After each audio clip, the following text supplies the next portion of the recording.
What's up guys? So today's video, ang isi-share ko sa inyo ay ang step-by-step guide kung paano mag-apply ng visit visa dito sa Ireland. Sorry sa mga nag-i-email sa akin at hindi ko kayo nababalikan kasi medyo busy ako, but this time isi-share ko na lahat ng need nyo para kung paano kayo mag-apply ng visa from the Philippines or Hong Kong to Ireland. So, parehas lang naman yun eh. And magbibigay na din ako sa inyo ng tips na kung ano yung mga documents na pwede nyong isubmit para maiwasan ang pagka-reject ng inyong application. So, let's start! Pupunta kayo dito sa visas.inis.gov.ie. So, ito yung official website ng Irish Visa for Visit to Ireland. So, yan, type nyo lang yan. And then, i-click nyo ngayon yung Apply Now. So, dito sa Apply Now, ito yung lalabas. Dito yung whether ikaw kung mag-a-apply ka ng spousal visa or visit family and friends visa, ito lang yon talaga yung website nila, wala nang iba. Wala na kayong ibang pupuntahan kung hindi ito lang na website. So i-click nyo ngayon ang continue. So andito lahat yung guidelines. So, gusto nila basahin nyo lahat yun ito. So, ito, bago kayo mag-fill up, para sure na naiintindihan nyo yung documents na kailangan. So, ayan, naka-indicate naman dito. Online visa pre-clearance application before you apply. So, ito,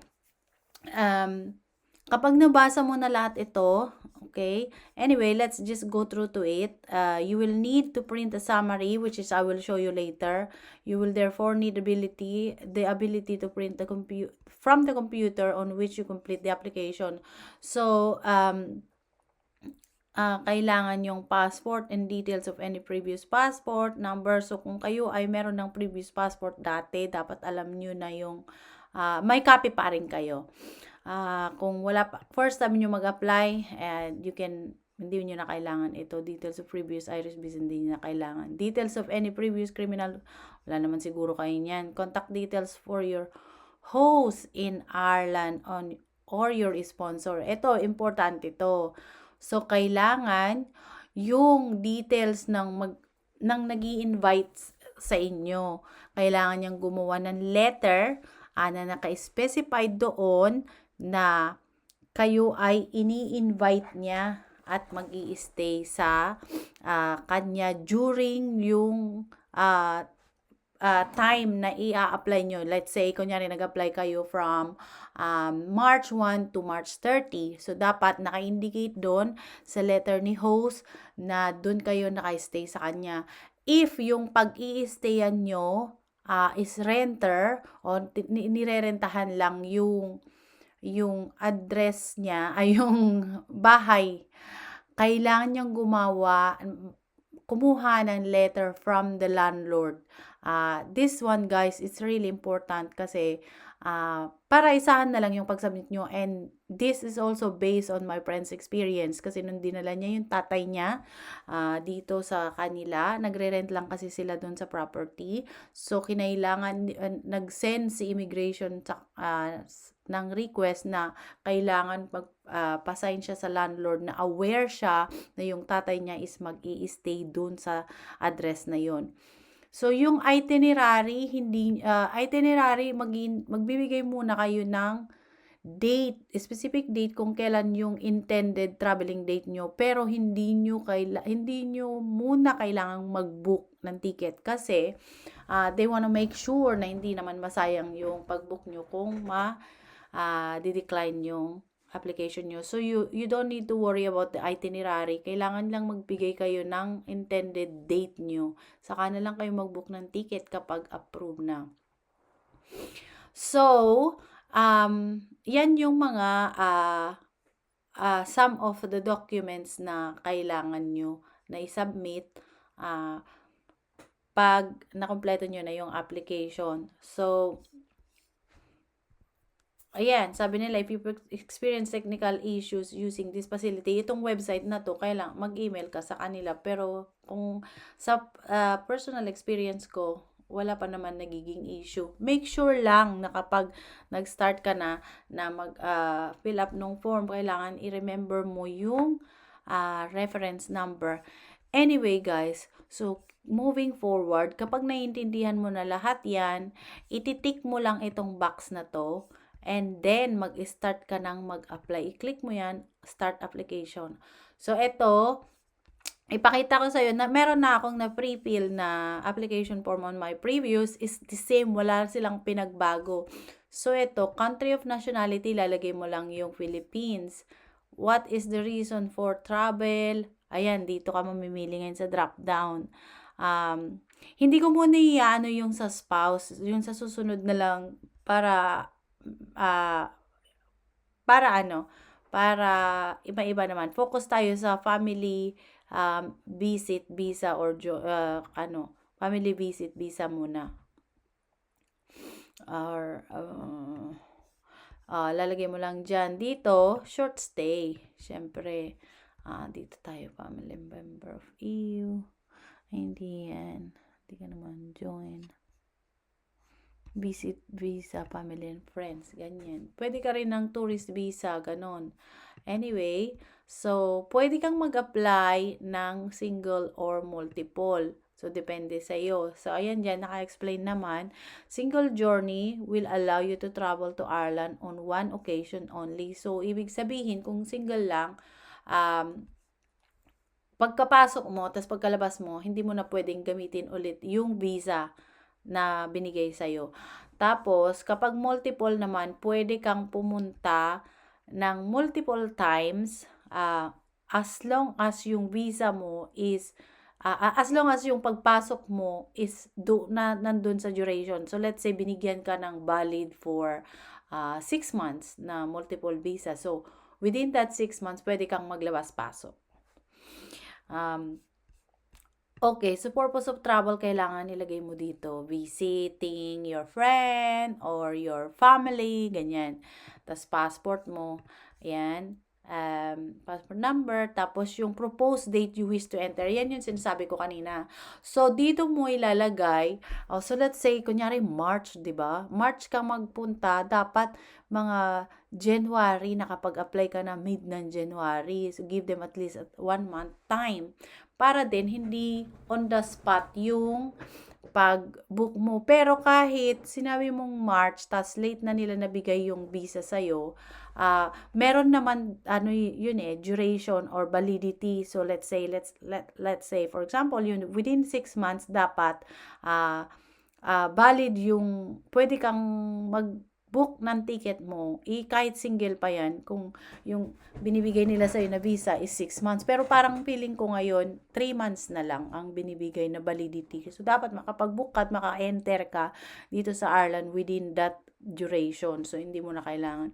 Anyway, make sure na kapag nagpipill up kayo, always save and continue. So, I won't go to the next one kasi hindi ko naman pinilapan. Anyway, since meron na ako na pre-fill, i-share ko na lang sa inyo. Pakita ko na lang sa inyo yung na pre-fill ko na ito, yung itsura ng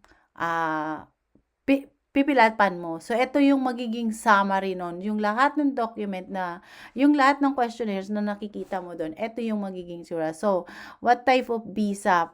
Pag natapos mo na yung application form na yun online, magbibigay sila sa'yo ng reference number transaction. Kailangan tandaan mo yan. Ito is valid lang for 30 days. Kailangan masubmit mo to at makapag-book ka within 30 days. So, yan yung pinaka, reference number mo, transaction number, kapag i-retrieve mo.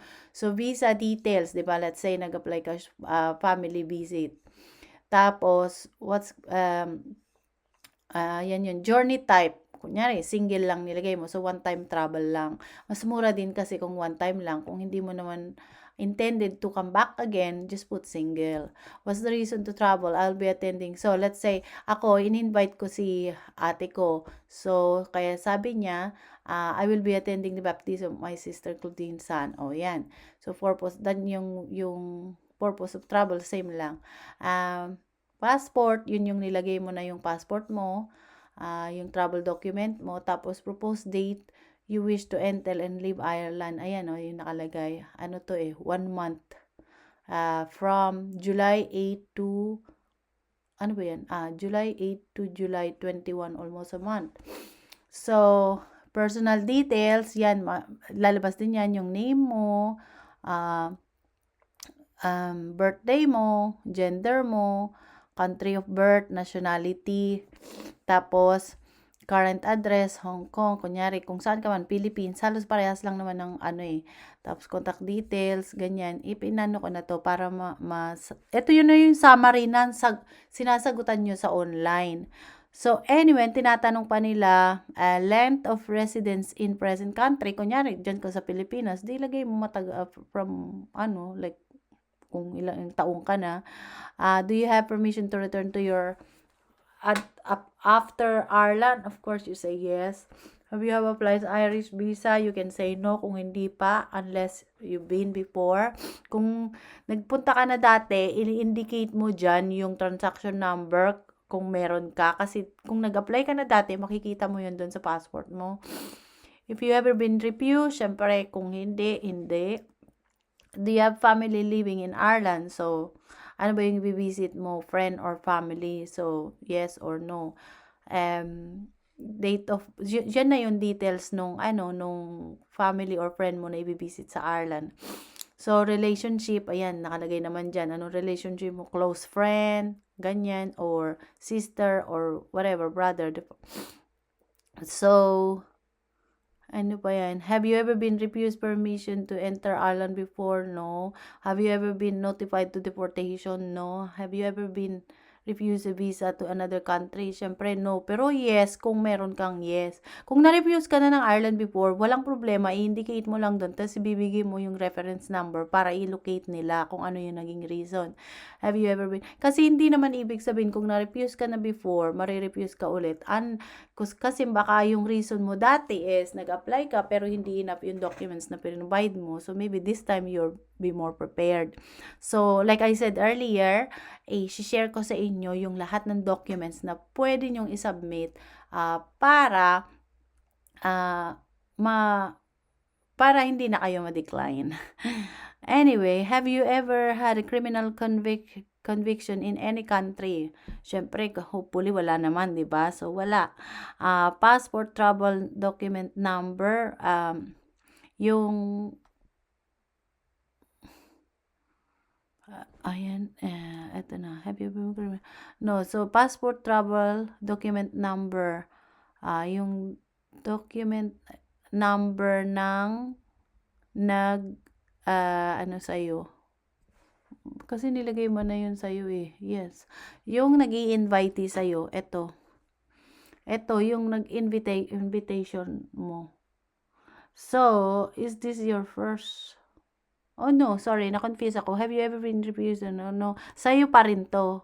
Passport. Have you ever been criminal? Passport details. Tapos, passport travel document number. Diyan yung documents mo ulit. Tama ba? Yes. Oo. National passport. Oo. Ito yun na yung details mo.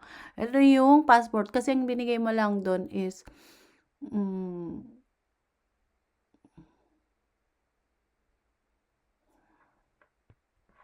yes. Alam ko yun yung document mo pa din.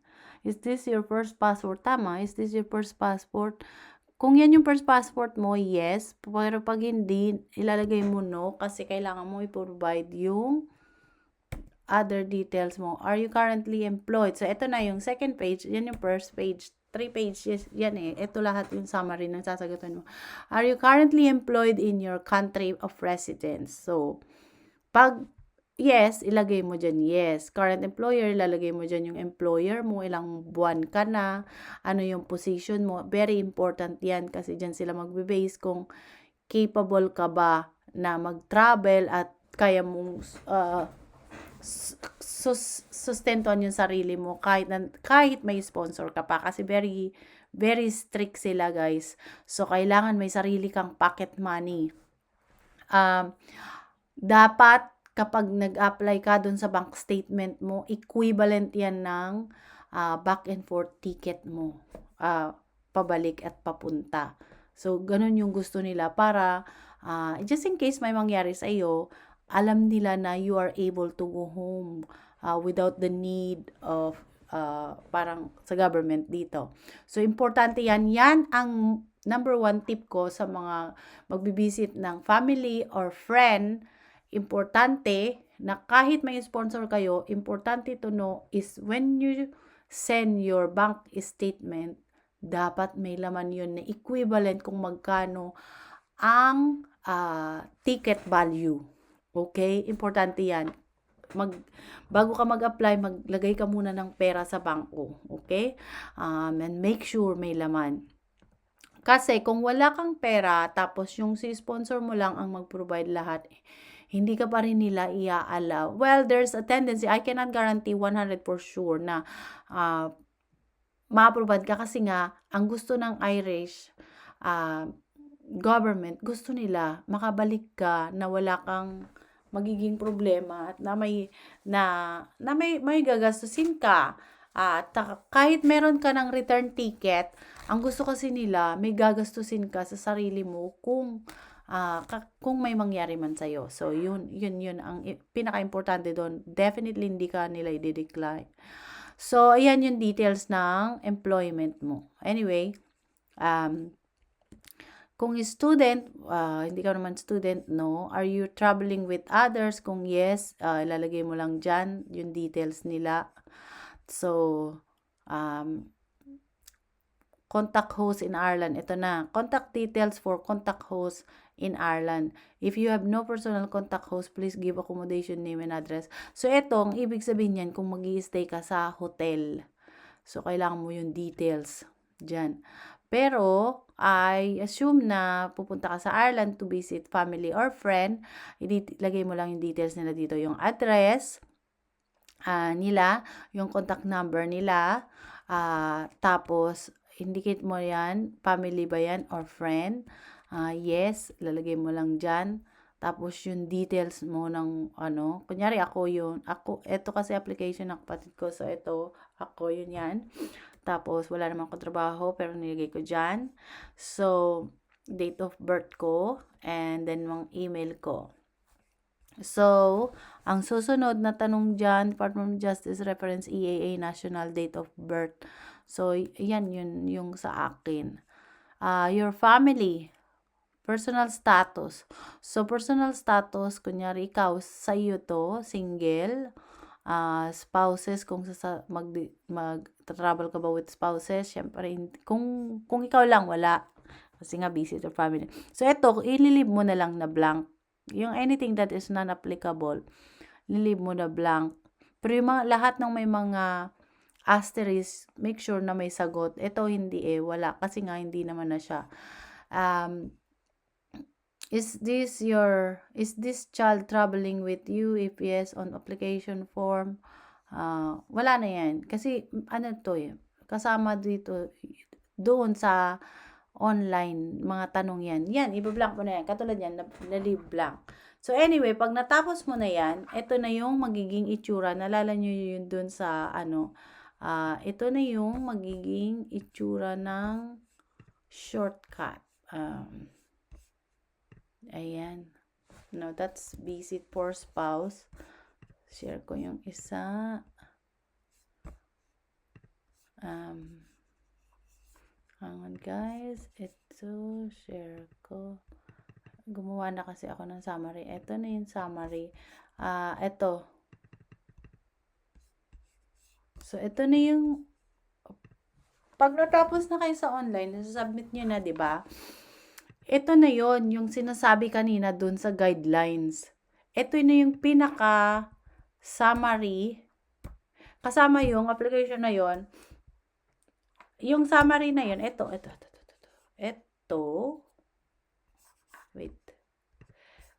Pag natapos mo na yung pag natapos mo ng fill-upan yung online, ito na, yung lalabas na yun. Yung kanina, yung ano nangyari dyan? Bakit nawala yung details?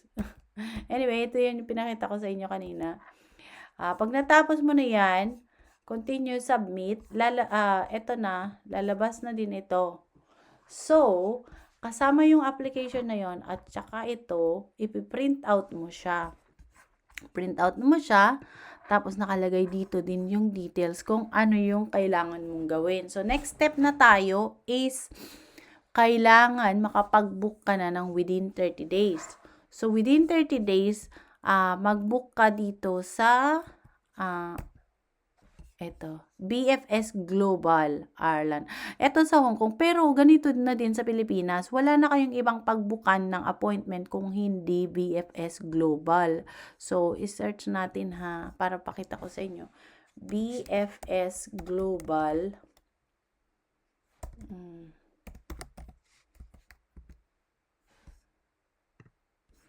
Philippines. Ayan, eto. So, dito na kayo ngayon mag-book ng inyong visa.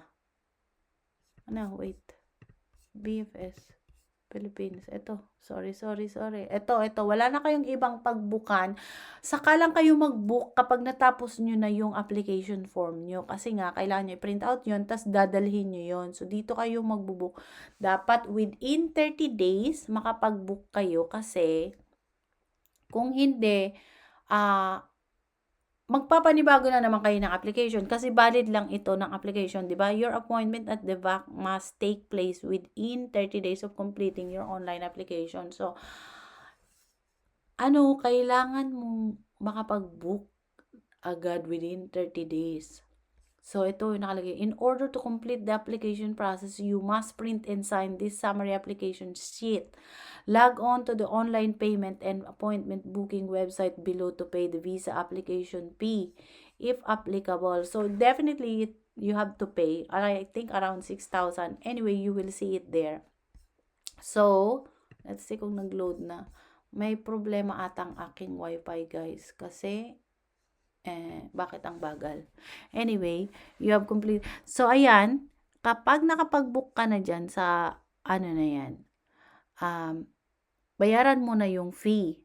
Tapos, may marireceive ka naman Ngayon, eto na yung isi-share ko sa inyo kung ano yung mga document na kailangan yung ibigay yun sa supporting. Okay? So, bago kayo pumunta doon sa BFS, let's say, nakapag-book na kayo, nabayaran nyo na. Let's say, kunyari sa March 10. Huwag nyong kalimutan dalhin itong form na to, tsaka yung summary. Itong summary na to, kasi kailangan nyong ipasa yan online, at tsaka kailangan nyo ng signaturean. So, pag-usapan natin yung kailangan nyong isubmit as supporting documents. Like I mentioned earlier, pinaka-importante dyan, okay? Yung passport, original passport nyo, of course. Kung meron kayo yung old passport, dalhin nyo din. Kung kayo ay pangalawa nyo ng punta, I'm sure alam nyo na. Or kung may na-expired na passport nyo dati, dalhin nyo na lang din. So, original passport nyo, importante yan dahil iiwan yan doon. Doon nila kasi itatatak, i-sticker yung passport nyo. Passport size, colored photograph. So, kailangan magpa-picture kayo ng passport size. So, kailangan mo magdala yan ng photo, picture mo, na passport size. Evidence of payments of visa. Mapapadalhan naman kayo ng receipt kung once binayaran nyo na yan online. Online pong pagbayad dyan, huwag kayong mag-alala kasi kapag tama yung pinagbukan nyo sa BFS Global Philippines, hindi po yan scam. Yan? Yan talaga yung official website nila. Tsaka, wag po kayong magpipill up ng kung saan-saan na visa application nyo dahil eto na yun, yung sinabi ko sa inyo, yung inis.gov.ie, yung abats na yan. Wala na kayong ibang pupuntahan kung hindi ito lang talaga yung visa application. Bakit anong nangyari sa BFS Global Visa? Siguro sa ko yan, sa email, sa wifi namin yan. Anyway guys, pag-usapan natin yung,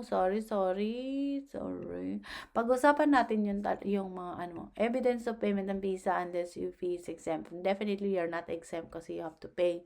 Supporting documents for the relevant visa category. So, yan. Dito na tayo. All supporting documents must be in English accompanied by notarized translation.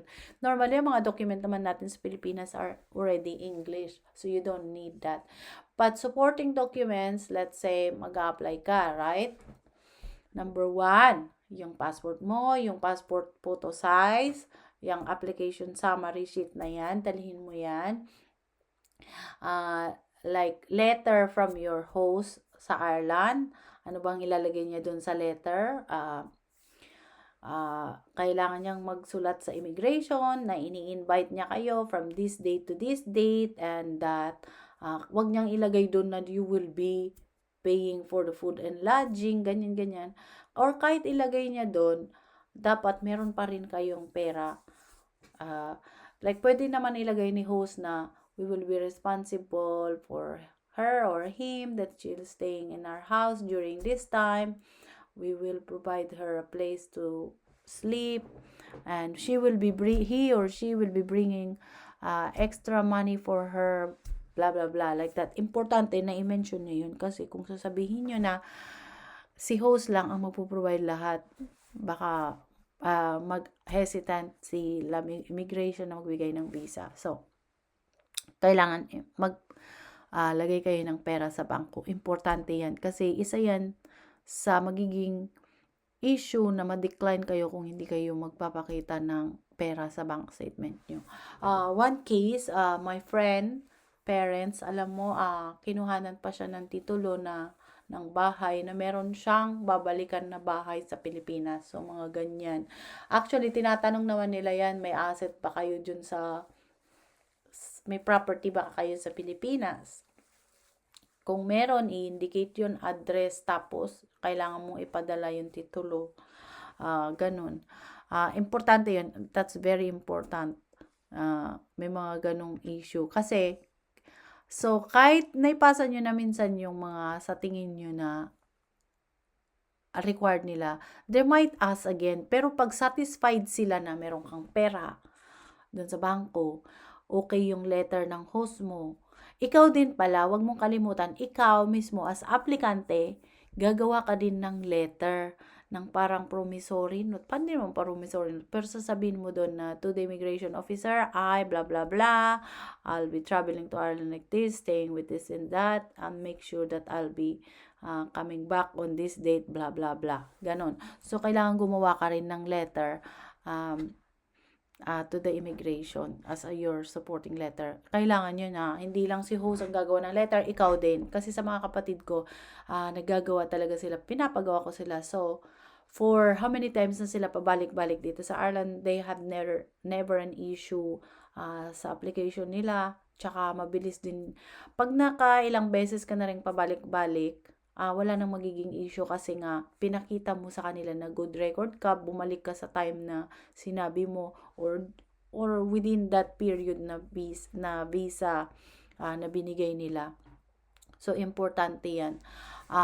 Yun, sa bank statement mo, yung kung ikaw ay employed, since binanggit mo na employed ka, kailangan mo kumuha ng certificate of employment, letter from your employer na alam nila na you are traveling from this date to this date.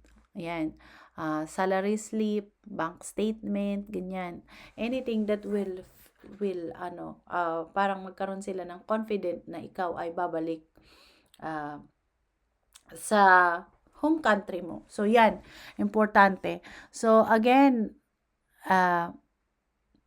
there's no guarantee na lahat yun, sinabi ko, is ma-approve ka. Pero, almost 90% siguro kung na-provide mo yung sinabi kong mga supporting documents, ma-approvehan ka basta wala kang criminal record, yung wala ka ng rejection. Ngayon, importante yan, yung sinasabi ko, yung bank statement mo may laman. At least equivalent ng kung magkano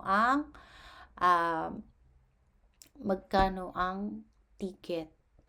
So again guys, I hope may natutunan ka. If you know anybody that who's having or struggling to travel, to apply visa to Ireland, kung hindi pa rin malinaw sa inyo at medyo nahihirapan kayo, ay offer a consultation, feel free to email me claudinedgallagher@gmail.com, and I will help you, and I will help you din na-examine yung document nyo. I can help or I can guide you din kung paano pilapan yung online application kung hindi pa rin kayo hindi nyo pa rin alam kung ano yung gagawin nyo. But guys, just to make sure that I'm warning you na huwag kayong mag-fill up kung saan-saan. Ito lang talaga yung website na pag-a-applyan nyo, wala nang iba.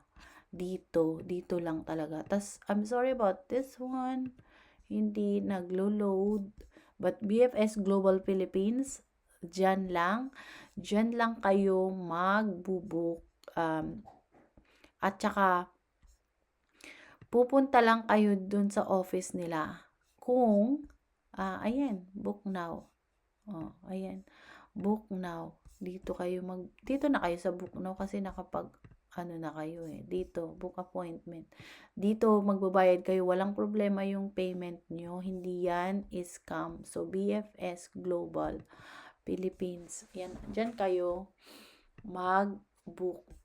So, at dalawa lang yung website na yan. Ito, at saka ito. Ito, at saka ito. First, bago kayo mag-book ng appointment, kompletuhin nyo muna yung application nyo.